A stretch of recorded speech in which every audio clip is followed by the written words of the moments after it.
It's the Wednesday, May 3rd edition of the 359 podcast. Last time I checked, it's episode 221, and in the house today is Alfred and Ben Fox Rubin, and it's going to be a bit of a dour episode, from my understanding. It's going to be a tough one, guys. So if you want to click out, you don't want to talk about Facebook's grisly video problem, we wanted to make that very clear in the headline that this is what we're going to discuss because we do think it's important and it's something that has been getting a lot of attention and a lot of conversation in the tech world.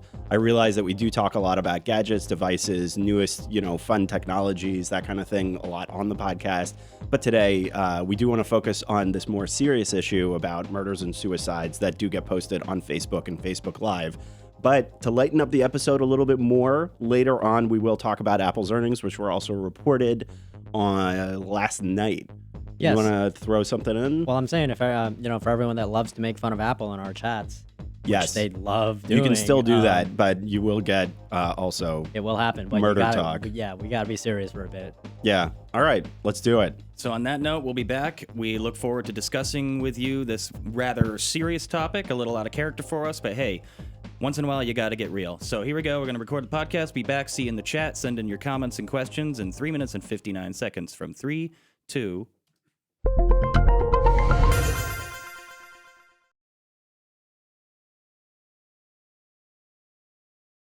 It's all right. Welcome to the 359. I'm Ben Fox Rubin. I'm Alfred Eng. Mark Zuckerberg has been getting harsh criticism for Facebook's slow response to taking down grisly videos of murders and suicides on the social site. In response, he said this morning that the company will be hiring an additional 3,000 people to monitor and remove gruesome videos, hate speech, and child exploitation on Facebook. Thoughts? Well, they've already had a team of 4,500 people, but obviously it wasn't enough. You take a look at the last month of just gruesome videos that have popped up on Facebook. A man in Cleveland was murdered. A man in Thailand committed suicide and killed his child right before it. And Facebook's been catching a lot of flack for this, even though things like this happen on Twitter and on YouTube as well.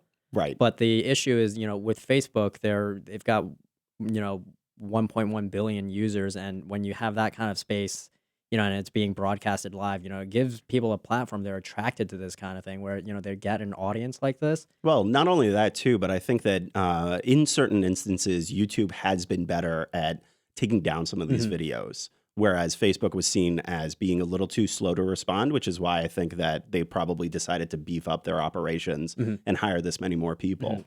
And I think the important thing in here is that they're not just hiring, more people to watch it and take the videos down, but they're also proactively taking action, in real life. So Mark Zuckerberg talked about a situation where last week somebody had, went on Facebook Live and told the world that he was going to kill himself. And it was reported in time, luckily, and Facebook was able to contact the authorities based off of, where this person's Facebook account was logged in from, where the phone was at, and they were able to contact law enforcement and they were able to stop him before anything worse happened. That's a lucky situation. There's so many more scenarios where, it's been seen and broadcasted live where it's been especially gruesome. So Facebook and the bad thing has already happened. Yeah, so Facebook is beefing up, reporting tools, people watching over the reports, which they say they get millions of reports a week, and also making it easier for them to contact law enforcement based off of that. So how much do you think this is actually hurting Facebook's brand and making it more difficult or less likely for people to want to go on Facebook because they feel like it's not a good space for them to spend their time? I don't know so much that it's hurting Facebook's brand so much as it's hurting Facebook Live's brand, because they're trying to encourage people to go on this. They think Facebook Live for them is supposed to be a platform.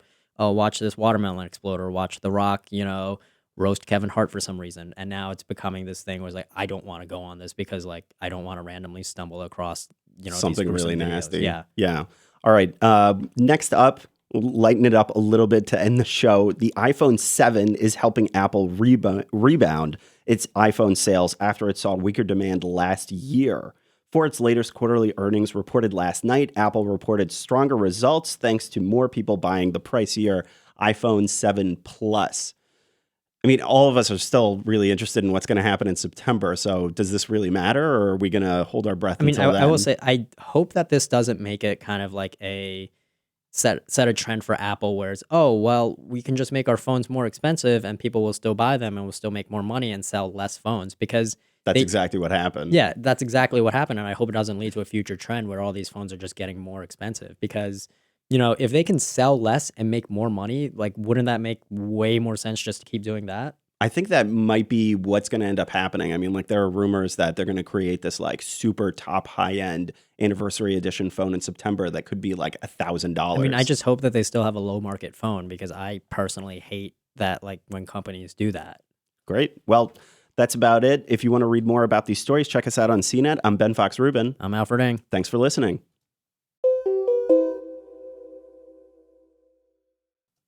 All right, so elephant in the room. This is going to be a tough one to garner chatter from, but hopefully we can get a bit of a dialogue going. This has truly become kind of a horrifying issue, and I don't want to undersell it in any way, shape, or form. But how the hell did we get here? It's a situation where you give somebody a platform and they abuse it, but this is next level. You didn't see this when public access TV came out because it was vetted and monitored and managed and programmed. How do they put that into place with these 3,000 employees at Facebook?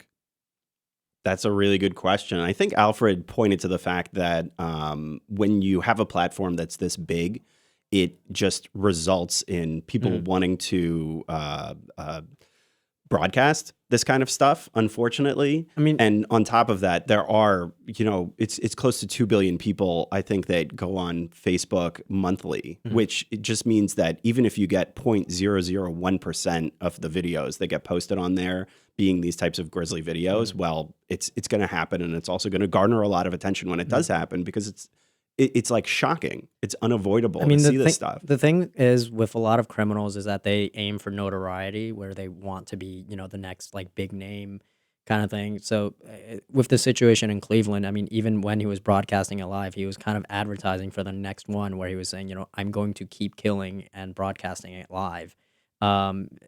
It's not a matter of, being a criminal and saying like being on the lam where they don't want to be caught. It's they want people to know their names and know who they are. And then when you have a platform like Facebook where, the entire world can see what you're doing, I mean, that's very enticing for somebody who wants their names like out there. And this has just been a thing that's been going on with like criminal psychology that's been going on for a really long time. Like it goes all the way back to like Jack the Ripper, who would like leave notes, Son of Sam, who would send his letters to, newspapers. This is pretty much just the evolution of that. Man, that is messed up. I mean, like, but that's like really being pushed into hyperdrive because it's not regionalized or nationalized. This is something where like the Cleveland situation was international and it was international very quickly. So that's really unfortunate that we have gotten to this point. Just to affirm, Assad in the chat is asking if we're referring to the killing situation on Facebook recorded live. And yes, that is unfortunately what we are talking about today. Josh extends on your thought, Alfred, where the crimes come from people looking to go down for the infamy of their crimes. Yeah. That's absolutely the case. But how do we not, how is this not further punished against? Somebody is essentially broadcasting their location. Everybody's phone is traceable. How are these people not immediately brought to justice? Well, I'll let you take that one. Well, it's You very write more difficult to about report it to law enforcement like immediately when it happens. That's what Facebook is having a lot of trouble with right now. And then it's, to report it like that quickly and then to reach Facebook's desk like before like anything bad happens. It's very difficult for law enforcement for that to work. For that, Facebook would like need their own like police force or something like that to be able to dispatch on their own, like in every state or wherever Facebook is used, which again is very difficult. And that's the problem here. I mean, the most they can do is hire like more people to moderate these so they can get, they can at least respond faster. Yeah, they can get to these reports faster. They can get the reports to the police in the corresponding state faster.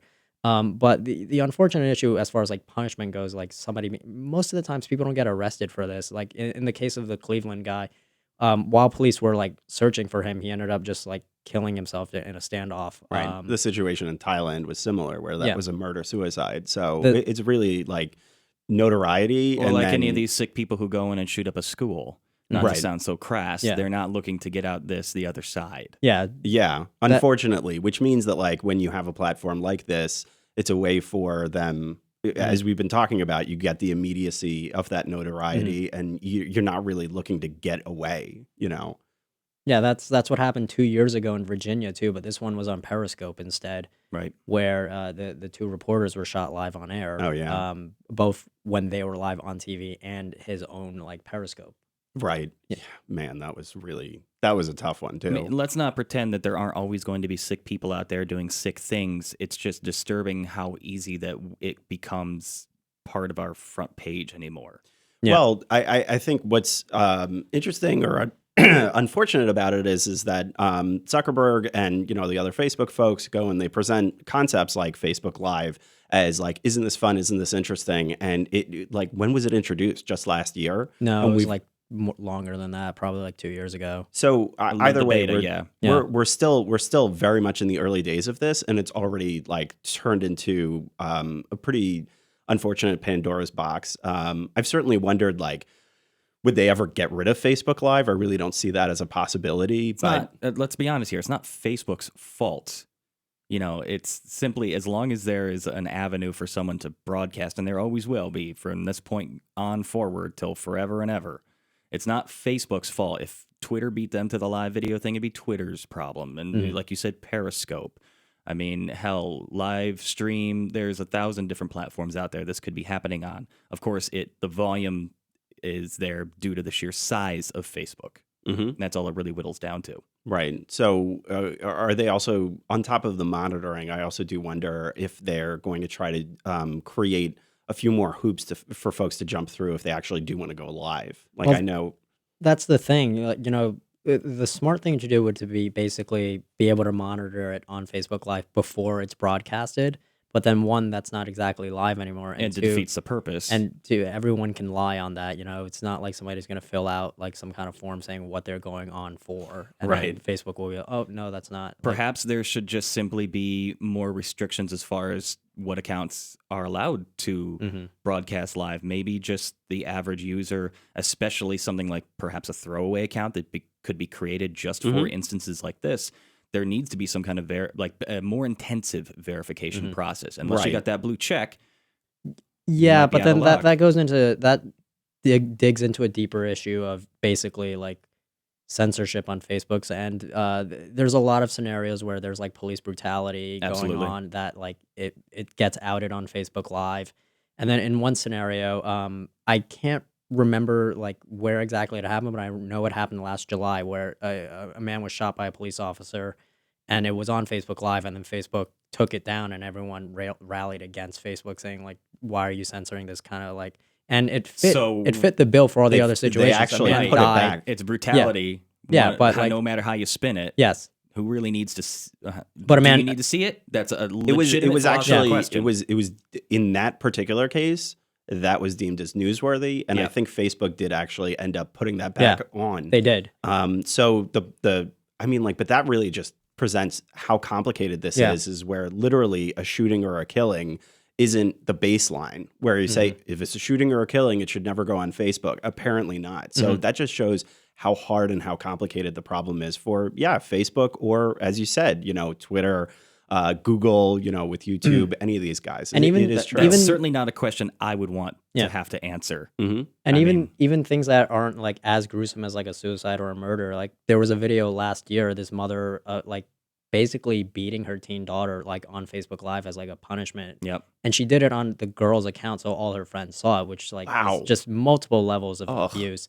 And Facebook kept that video up for like a really long time until it had been reported. And that's the other issue too. Like it's parenting, and it goes on in the home, and it's awful. But at the same time, it's like this is abuse, and people really shouldn't have to see this on Facebook. And I But- think ultimately, a lot of people really just had the problem of Facebook's slow response. It wasn't so much as because I appreciate what you're saying as far as like how much should we really be blaming Facebook for this, but at the same time, we should blame Facebook Hey, for I'm not here trying Yeah. to over defend anything. No, It's no, like, not at all. I'm how just the hell do saying you we even should address something so horrifying. Right.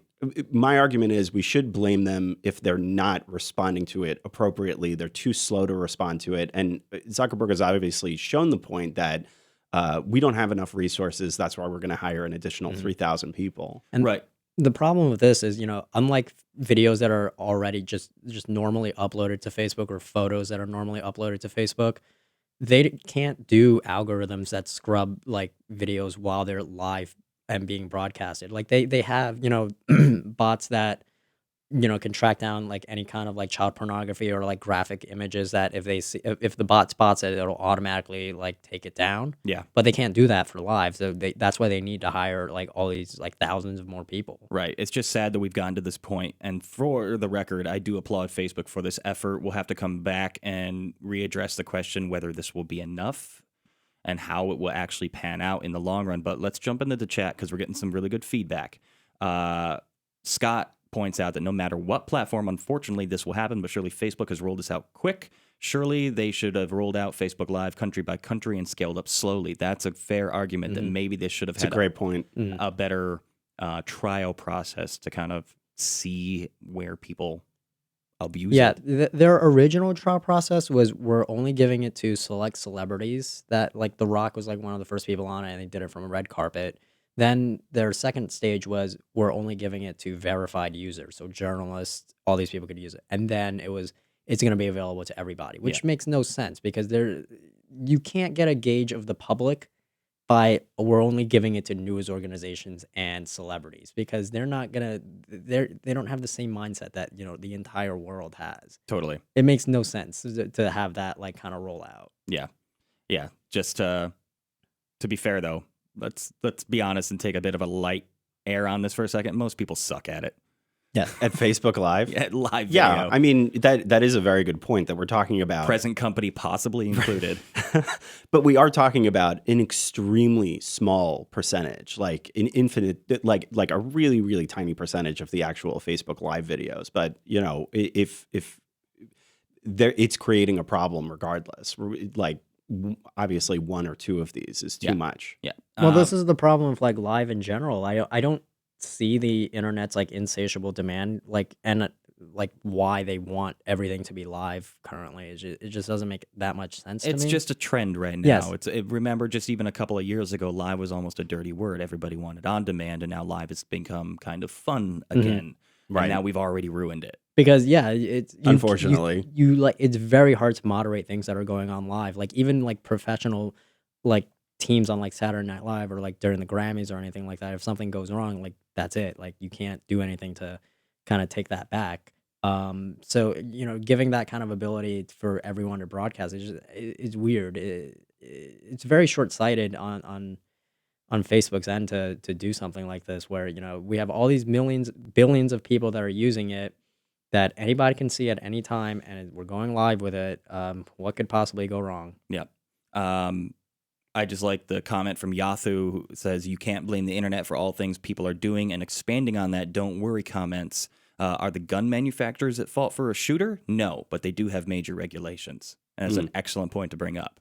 It's not, what's the phrase? Guns don't kill people, people kill people. Yeah. Sure. So how is it exactly is this Facebook initiative 3,000 more moderators. Moderators going to pan out? I'm very eager to see because it's very, very disturbing. I mean, chances are they're probably going to hire even more people after that. Like adding 3,000, there will be 7,500. I still don't think that's enough. For a global population. They get millions of reports a week. Yeah. For like 7,500 people, there's no way. That being said, it seems like a fairly robust number. Maybe it isn't. As far as like, one could make the argument that it's just a Band-Aid or it's not nearly enough, and we'll just have to follow up and see. Well, so and the ultimate solution is what's wrong with the human race. I guess so, but like it goes back to my point of I understand that video is where a lot of the money is being made these days, and this is what a lot of the audience wants. And if 99.99% of people are actually doing it reasonably, why get rid of it entirely? However, that very, very small segment is causing enormous problems and is really, I think, is creating a lot of harm for Facebook, if not just Facebook Live. So I got a little more input from Land of Fire. It says charge them for it. When charging them, monitor them. Honestly, that's a noble thought, but I do not think that imposing any kind of fee to use Facebook Live would stop somebody who ultimately thinks like, well, I'm going to end my own life at the end of this. It would stop the hordes of reports coming in, I think, is a thing. So instead of like them having to deal with, oh, why is this birthday party being reported for Facebook Live? Oh, it's just like a false flag. I think it would like severely reduce the number of false flags if that were the case. So they actually focus on the right Yeah. stuff. That's a good point. That's Yeah. an excellent point. It's I didn't think about possible, that. but like getting people, like starting to charge people on Facebook for that kind of stuff, I think would really turn people off. I mean, like, Yeah, that's the other, by reducing the amount of false flags, it would also be like no one is using Facebook Live, which is which I would be okay with. yeah, personally. that too. All right, just because we got to lighten it up a little bit before we hit the road, just so we can palate cleanse a little bit, if we would. Let's just talk about Apple real quick. Are we getting Apple questions, by the way? We have one good comment from Imagine Sagi, our good longtime friend. He just says, if Apple keeps on raising that price, people might just start keeping their phones longer. They already are. Yeah, right? that's- Yeah. I mean, we're already seeing the replacement cycle extend for phones. You've got essentially two segments of the population, at least in the United States, where people either upgrade every year because they want the latest and the greatest, or they upgrade every 3 to 4 to 5 years. So if Apple just keeps raising its price, you're going to see more people just pushing out that I mean, replacement that's- Do cycle they keep further. lowering the quality of the phone so you don't have a choice? Maybe. I mean, mine took a little bit of a seltzer bath the other day, and it's been dead. yeah. It's gone. They definitely want you to keep buying it, but you can't make it so crappy that people want to move on to a different company. I mean, So- that sounds like the dilemma though, where like if they're making this like super high end phone that's like, oh, this is the best phone ever, it's incredible, and then you have to pay like $1,000 for it, and then it just gets to a point like, well, why would I ever buy like another phone? Well, like, they'll give for you the an next 2 excuse. years? It's just because like the next one is going to have just slightly better something. Yeah, but then if like the next one is like, oh, this one's $1,200, like why? No, I'm not. This is like gonna I already sound- spent $1,000 on this. I know they're not going to do this, but I would really appreciate it if they made, of the 3 iPhones that we hear are going to be coming out, I would like it if they made just a 4th one that had a headphone jack in it. That would be really nice. Just out of spite. Just that's the one that I would Despite buy. themselves. I know that I know that Roger's the kind of dude that replaces his phone at the drop of a hat. But my personal rule is don't upgrade anything until it starts belching fire. Right. That's until my you personal drop it in mantra. seltzer. Until I Apparently. drop it in seltzer. Yeah. All right, that's been a really good discussion. I'm glad that didn't get too heavy, too depressing. Yeah, Thanks yeah. everybody so very much for joining us for that. Assad, right before we leave, he's asking about the Surface laptop. We actually covered that on yesterday's episode. Yeah. and Check it out. Yesterday's episode. in detail, and there's several videos up on CNET and on a YouTube that we're doing preemptive reviews and first takes on it. So go check those out, and hopefully that will hold you over until we get one in front of us here. Yeah, we'll be back tomorrow, hopefully with some lighter fare. But yeah, thanks everybody for joining us for this slightly more serious 359. Let's round it out, guys. The 359 podcast is available on iTunes, TuneIn, Stitcher, SoundCloud, FeedBurner, Google Play Music, and of course on CNET.com. Thanks for watching, everybody. Thanks. We'll see you tomorrow. May the 3rd be with you.